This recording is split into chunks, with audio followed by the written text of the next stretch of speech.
Ahora vamos con un poco de literatura, mi gente. Nos vamos a trasladar hasta otra parte del mundo. Ustedes no saben la sorpresa que tenemos a esta hora de la tarde. ¿Qué le parece, Daniel, si nosotros nos trasladamos hasta España? Que vía Zoom tenemos una escritora española quien nos va a hablar el día de hoy de su libro. Ella se llama Eugenia Orantes. ¿Y cómo se llama el libro, Daniel? ¿Usted lo tiene en mano? Sí, aquí en exclusiva para Honduras al 100, lo prometido es deuda, ¿verdad? Como dicen, se cumple, las deudas se cumplen. El lunes pasado tenía nuestra amiga Rina Reyes que tuvo a bien obsequiar este libro de parte de la escritora Eugenia Orantes, del abuso al amor. Del abuso al amor. Y hoy la tenemos en vivo desde España. Eugenia, buenas tardes, Eugenia, ¿cómo estás? Hola, buenas tardes. Pues encantada de estar aquí. Gracias por este espacio. Sí, quedé muy impactado con solo el título de tu libro y estuve estudiando más acerca de tu vida. ¿Por qué el tema del abuso al amor? Creo que le expliqué a la gente que tal vez todavía no ha adquirido este libro, que es un bestseller, que vale la pena que ustedes lo tengan en su librero, lo tengan y lo puedan leer, ¿verdad? Que es lo más importante. Entonces, me gustaría que les dijese a grosso modo del por qué este título. Bueno, este título yo creo que es bastante explícito porque está basado en mi historia personal, en una historia, dijéramos que de mi infancia, y todo el camino que he recorrido hasta hoy para poder sanar las heridas que el abuso, cualquier tipo de abuso, deja en un ser humano, y cómo poder atravesarlo, bueno, pues, y en este caso, en mi caso, poder apoyar y ayudar a otras personas que han podido vivir o que han vivido o están viviendo algún tipo de situación traumática, dolorosa, o en este caso, más explícitamente, cualquier tipo de abuso. Entonces, es un libro que nos habla de que podemos ir de una situación difícil, traumática o dolorosa o abusiva hacia la liberación y hacia el amor. Es un camino, es un proceso. Yo he estado muchos años, de hecho he tardado 10 años en escribir este libro y todavía sigo en proceso. Esto es un proceso que siempre continúa, ¿no? Mientras estemos vivos, porque al final lo que queremos todos es estar, no solamente estar sanos, sino sentirnos felices, en paz con nuestra historia. Y bueno, nadie nos ha enseñado, esto es un camino que ahora yo creo que podemos recorrer porque tenemos mucha más información, más recursos, cosa que, bueno, que tal vez nuestros padres no tuvieron, ¿no? Así que es eso, el título es un título muy claro que va del abuso al amor, y el amor tiene que ver también con la aceptación de la historia, con la libertad, con sentir y permitirte ser quien quieras ser, y también dejar que los demás sean quien quieran ser, ¿no? Ahorita que nos dice que el libro está, si podemos decir, va basado en hechos reales, ¿en qué momento dijo Eugenia, voy a plasmar toda esta historia en papel para que las demás personas puedan leerlas y llevarles un mensaje? ¿Cómo fue esa metáfora?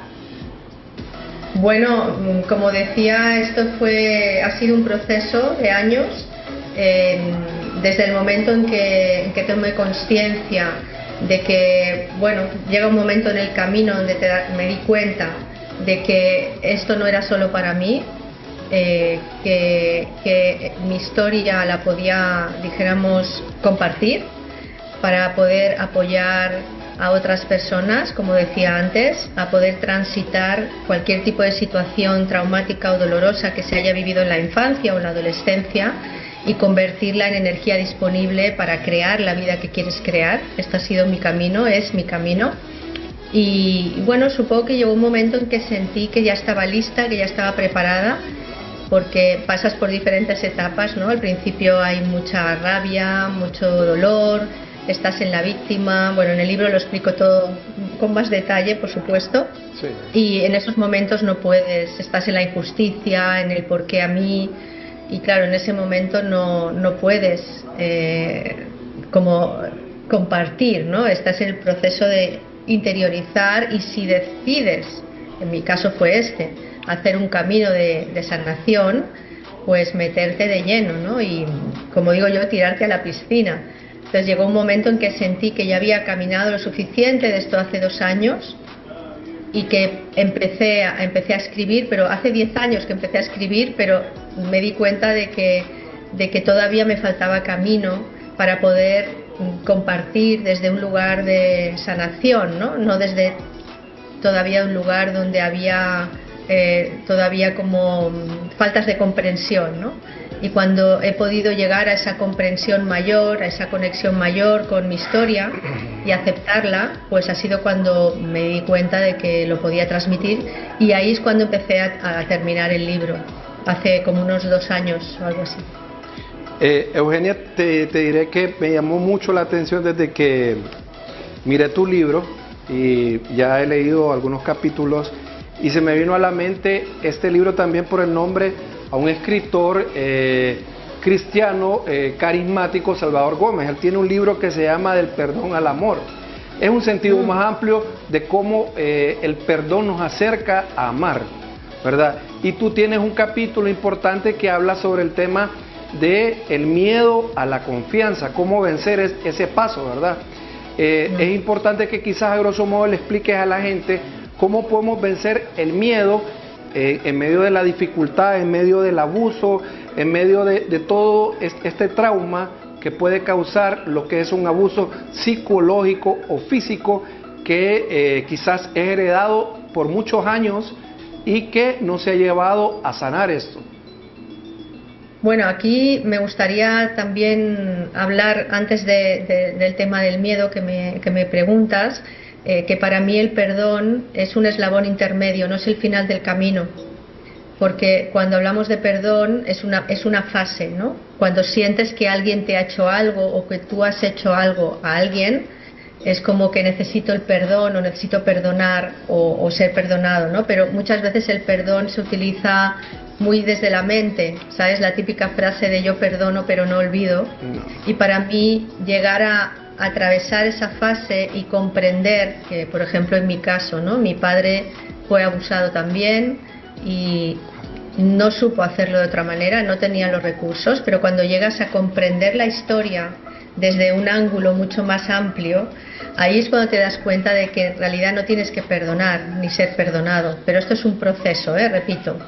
En relación al miedo, al miedo a confiar, evidentemente cuando alguien ha vivido una situación de abuso es muy difícil confiar, porque sientes que, y más sobre todo cuando el abuso se comete dentro del sistema familiar, un padre, un tío o una madre, bueno, pueden ser hombres o mujeres, no hay distinción.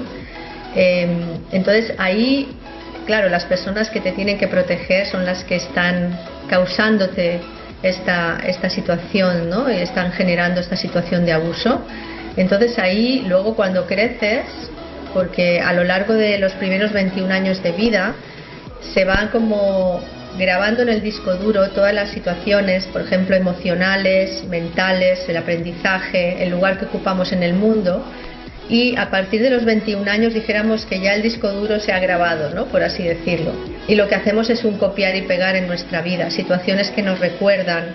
Entonces, claro, ¿qué sucede? Que cuando entramos en relación con alguien, cuando tenemos no solamente relaciones íntimas, sino pues, amigos o amigas, ahí empieza el proceso de falta de confianza, ¿no? Son creencias que hay basadas en la experiencia, es decir, si confío me van a traicionar, pero esto no es algo que lo pensemos, es algo muy inconsciente. De hecho, esas creencias que hay son muy inconscientes, por eso en el libro propongo ejercicios y trabajos con el miedo y con las creencias, porque el miedo viene de la mente y está basado en creencias y situaciones que nos han ocurrido normalmente en la infancia o en la edad adolescente, pero eso no tiene por qué repetirse.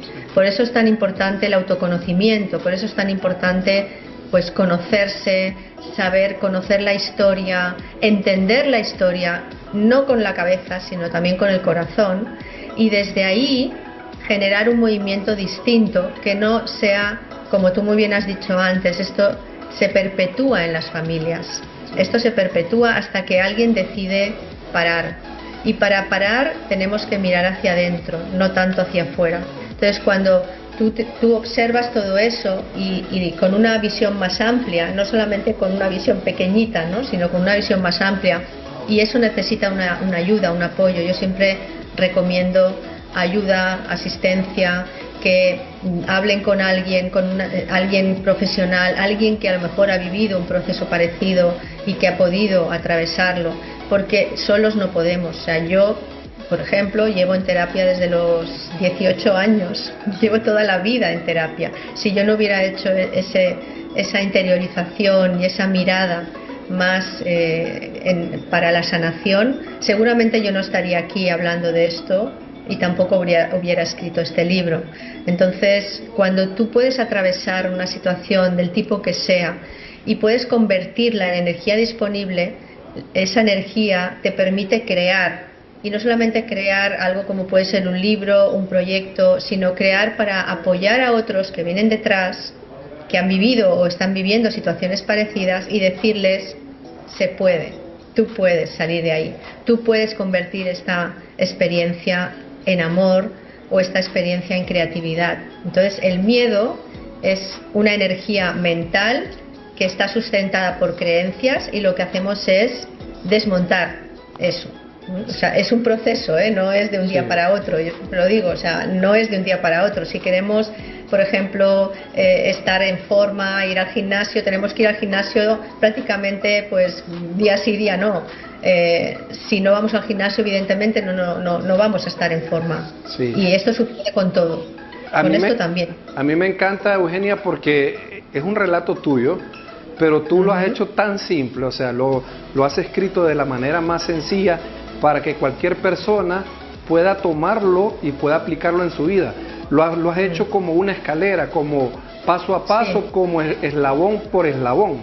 Importantísimo. Este libro lo considero que debe ser la guía para cualquier persona, porque no estamos lejanos de poder vivir un abuso, ya sea personal o en el entorno familiar, y cómo afrontar, cómo apoyar, saber cómo esta persona está sufriendo y cómo brindar esa ayuda oportuna. Tú lo has dicho, la parte psicológica es fundamental. Yo considero que hay 3 cosas en la vida que no pueden faltarnos, que es Dios, la parte mental, cultivar la parte mental, que hablamos de salud mental, y la salud corporal. Si tenemos estas 3 cosas, siento que somos más que millonarios. Así es.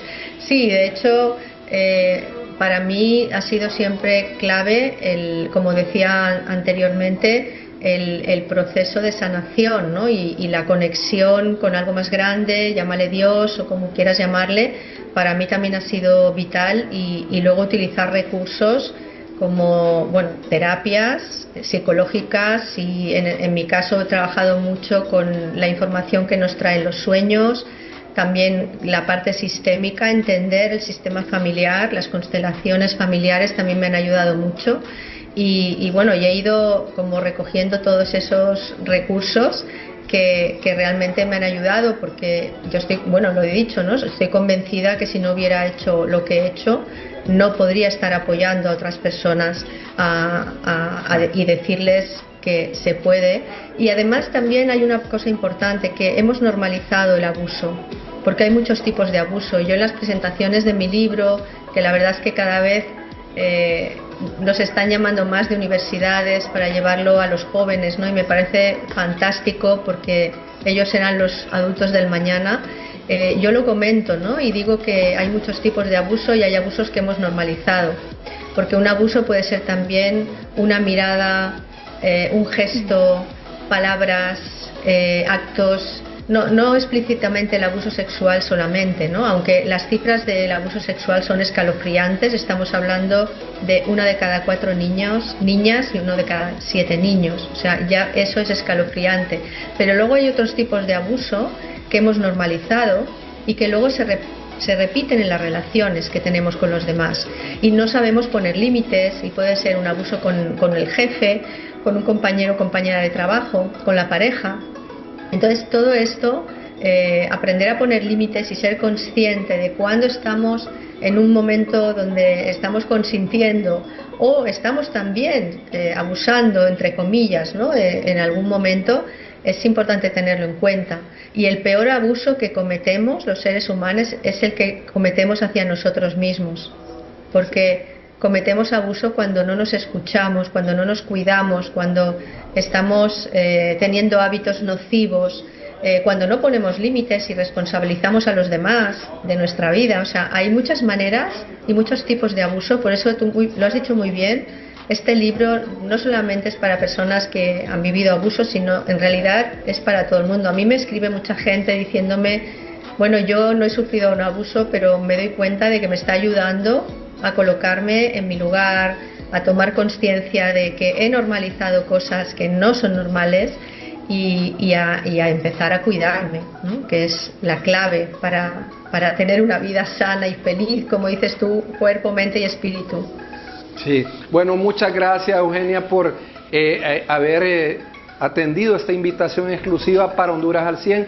Te esperamos tener próximamente, quizás con otros temas, y que también quizás ya en un futuro próximo tengas un nuevo lanzamiento de algún libro que ya estés por escribir, sí, o estés escribiendo. Sabes que las puertas de Honduras al 100 están abiertas para ti, aquí en Honduras, en CHTV, así que te deseamos lo mejor, muchos éxitos, y que este libro sea el manual para las personas, para las familias, para saber qué hacer en los momentos de un abuso y transformar esto en perdón, que es igual al amor en un proceso. Así que muchas gracias, Eugenia, muchas bendiciones y éxitos. Gracias. Hasta España. Muchas gracias, Daniel. Sí, próximamente tendremos un nuevo libro para los niños, además.